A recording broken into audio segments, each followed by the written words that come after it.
Hindi mo kailangan ng ebidensya para mahuli. Sapat na yung kutob ng babae. Para sa'yo to. Akala mo okay lang kasi wala namang nakakita. Akala mo safe ka kasi tahimik ka lang. Pero hindi mo napapansin, ikaw mismo yung nagbago. Yung dati mong consistency nawala. Yung dati mong effort naging pilit. Yung tono mo iba na. At doon na pumapasok yung kutob nila. Hindi yan basta-basta hinala.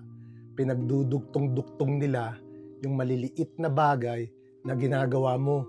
Kaya minsan, mapapatanong ka na lang, paano niya nalaman? Simple lang, hindi niya nalaman, naramdaman niya. At kapag naramdaman na yan ng babae, mahirap na i-convince na mali siya. Kaya kung may kutob ang babae, huwag mo agad i-dismiss. Minsan, reflection lang yan ng mga action mo. At kung wala ka namang ginagawang mali, manatili ka na lang nakalmado.